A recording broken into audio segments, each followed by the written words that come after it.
India is a young developing country, and whoever visited it has left with a lasting impression about it.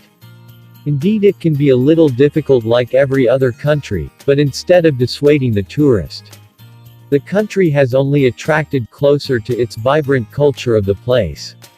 So, people who used to crib about the things they can do abroad, we bring you some of the amazing things one can experience only in India and teach the rest of the world too. Here today we will discuss about the activities you should learn from India. So welcome to our channel Need to Know. Did you know that Indians drink without touching lips to the cup or bottle? It for hygiene reasons, and so that someone else can drink from the same bottle as well. Every time one put his mouth on the bottle to take a sip, he transfers millions of bacteria on the bottle top. If someone else drinks from the same bottle, she will be exposed to the bacterial infestation from the first person. Why do some Indians eat with their hands? There are multiple reasons why most Indians use hands to eat food. It is absolutely wrong to interpret that Indians eat with hands, because Indians didn't know to make spoons, fork. For the only country that knew how to extract zinc for a long period of time wouldn't have had any problem making spoons. Eating in complicated ways is not necessary to show civilization. Here is why Indians stuck to eating with hands. You feel the food temperature before you put it in mouth. Hardly anyone burns their mouth eating with hand. Mind you, most Indians prefer hot meals, made freshly just before eating instead of frozen, packed foods and those kept in fridges from yesterday. When you pick up the food by hand, your body prepares your digestive tract for food intake, like by producing saliva, etc.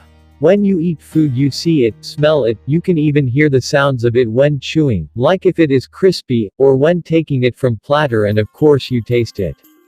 As you can see, the only sense that is missing here is touch. We like to enjoy the food in its entirety, so when we pick up the food we can even feel and enjoy the texture. Most of us wash hands, if possible legs and face, before eating. We are sure about our hand hygiene and there is no need to avoid eating with hands. Most of the Indian cuisine is best eaten with hands.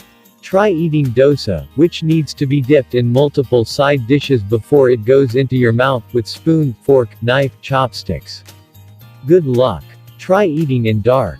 Your hand always knows where is your mouth. With spoon in dark you have to adjust and estimate the spoon. I am not asking to eat in dark. What I want to say is eating with hands is natural to humans. We recognize natural ways to live and try to live with nature as much as possible, unless if it causes a betterment of a society, or individual spiritual progress. We try not going against nature as much as possible. Namaste greetings. The most common greeting in India is to bring your hands to your heart, similar to prayer position, slightly bow, and lower your eyes while proclaiming Namaste. The greeting literally translates as, "The divine in me bows to the divine in you." Nama means bow, and te means to you in Sanskrit. This lovely message shows respect and gratitude for the person you are greeting. We can use this concept to remember to recognize and honor that we are all the same. The guest is God. The golden rule in India is the Sanskrit saying, Atithi Devo Bhava, which translates as, the guest is God.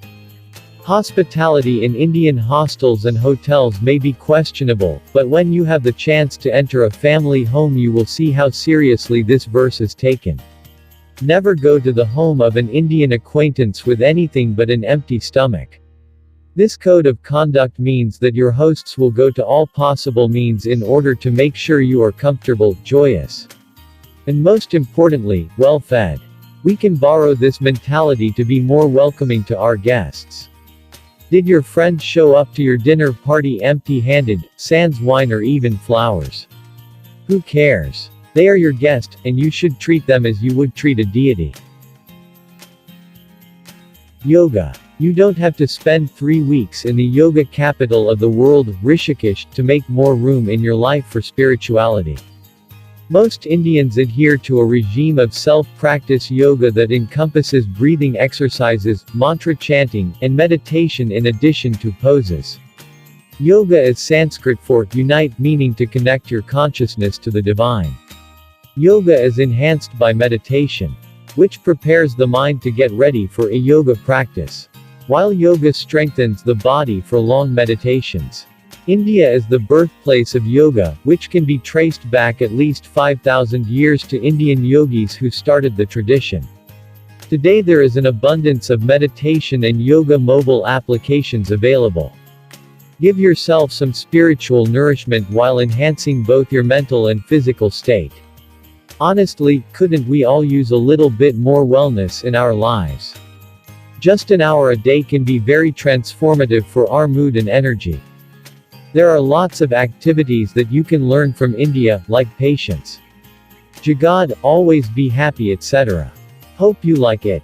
If you are new to channel, then subscribe to our channel for more details and share it with your friends. Thank you.